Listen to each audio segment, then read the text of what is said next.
So, I just felt the need to vent a little bit.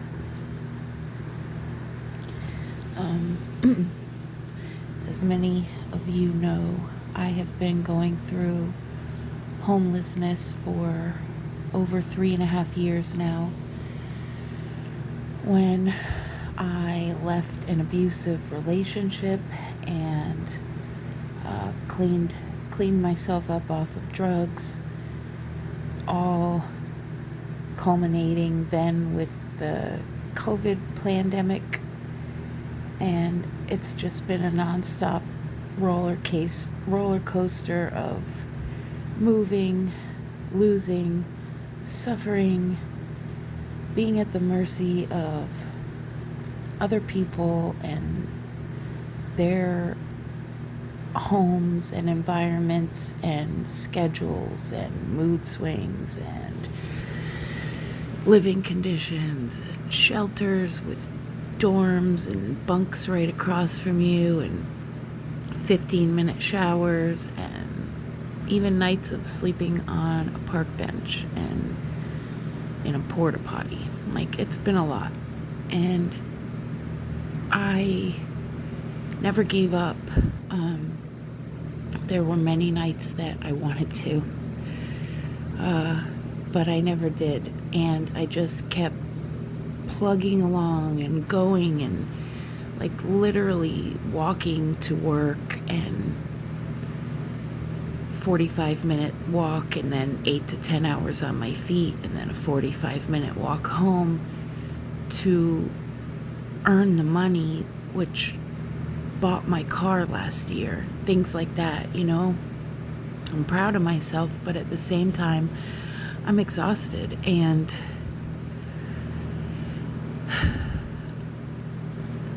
what led up to this video is the fact that I've had no space of my own or privacy or solitude in a very long time. Not even for a day. It's like at work, there's people. And then at home, people. And I just feel like I have been suffering in a prison cell for crimes that I didn't commit. I don't have any kind of life because wherever I've been, there's either rules, let's say like lights out at 10 o'clock, or you have to be in and quiet and no devices or anything, or by a certain time. Or let's say, if someone like me, I work nights and I'm a night person. On top of that, I do some of my best work writing and such very late at night. But in the world, that's not the norm or average schedule that people have. They're up early in the morning, they go to bed early. So then in my time, I have to tiptoe around and keep it down, and in every way, shape, form, and fashion, it is insufferable. And I remember how much solace I had even on those nights when it was just me and my bags out in the woods and out in nature. It was so quiet and so peaceful, and I had so many profound moments with God, if you will, in those times. And I long for them again, but at the same time, I didn't like suffering and walking hours just to get water to drink, or living off of only a food stamp card and only a gas station nearby that I could walk to buy food. I would not be able to have my cat, and she's my world. So, I try to find balance with work and everything else to sustain my life in the world the way it is right now, which does not foster or nurture an organic, homesteading, off-grid, free way of life, which naturally that's the way life was intended to be, but the world does not support that way of life. We all know.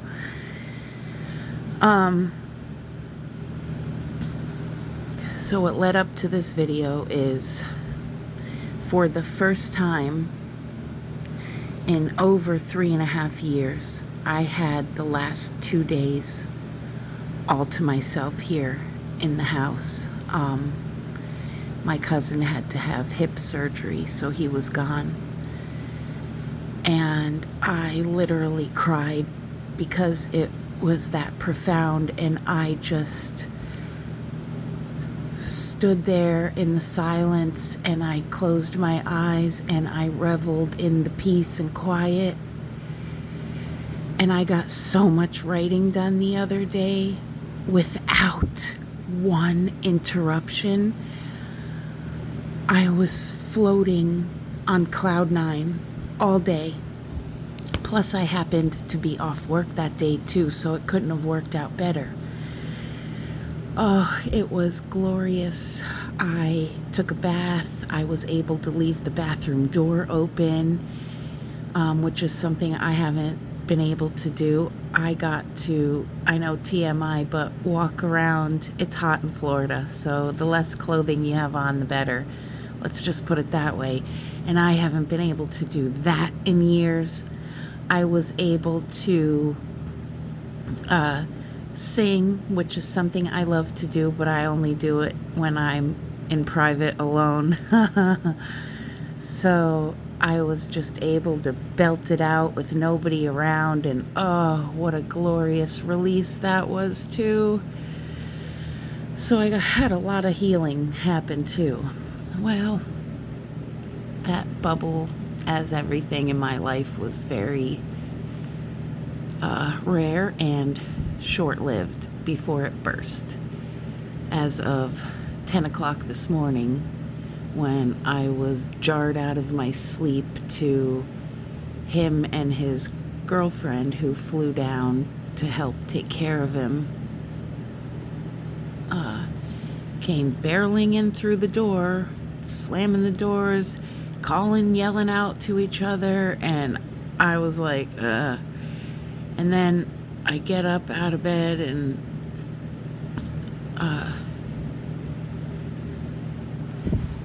they both start like blah blah blah talking to me, and I'm just like barely eyes open trying to get to the coffee pot, and I'm like, I'm sorry guys, I literally just opened my eyes, and like my brain won't even comprehend what you're saying to me when I first wake up. Like, I can't deal with it, and I can't escape it. So I'm like, well, that was awesome, but that's gone now. And right now it's back to prison. Me stuck in my little bedroom with the door shut, because out there is a blasting TV, and I love my cousin. I'm thankful for having a place to go. Don't get me wrong. I am somebody that absolutely cherishes the good things in my life because of how rare and few they are. And I absolutely find gratitude and appreciation for everything I do get. And I am thankful for these things. And I get the most out of what I have because I've learned how it is not to have anything. So I make what I have last. I'm very frugal in my spending and things like that, and I take care of what I've got.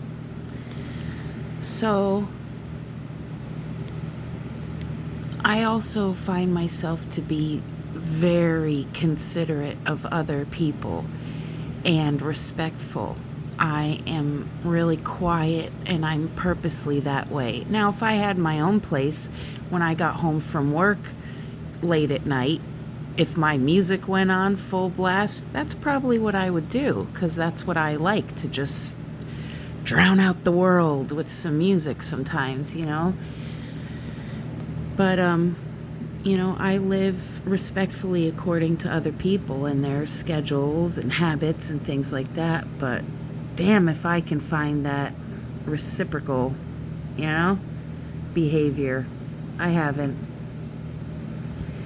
And this morning again proved it, you know. It's like, oh, me, all about me. And I just am like, put me out of my misery at this point, because I can't afford a place on my own, and I can't spiritually afford to be constantly surrounded by other people all the time without a little space of my own, somewhere where I can go. I think every human being needs that little private space of solace on your own. And unfortunately, I've never counted or mattered in this world, so hence the anti-gen.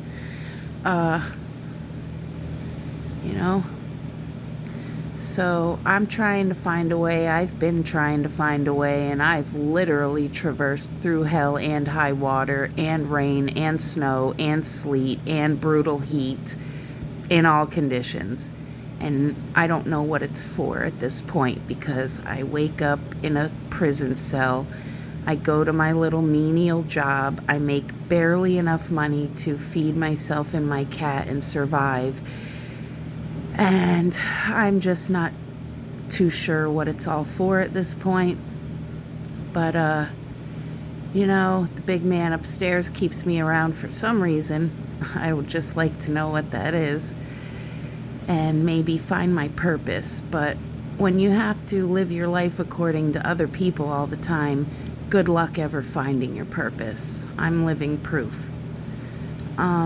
So it's like those moments, like, I've put in the work, I've put in the time, I've put in the countless hours of learning, healing, shadow work, growing in every way, mentally, spiritually, physically, although I've fallen back a little bit because I still lapse into emotional eating, and sometimes I have couple too many drinks, because it just becomes enough, and I'm like, I gotta keep that balance, or I'm gonna go off the deep end here.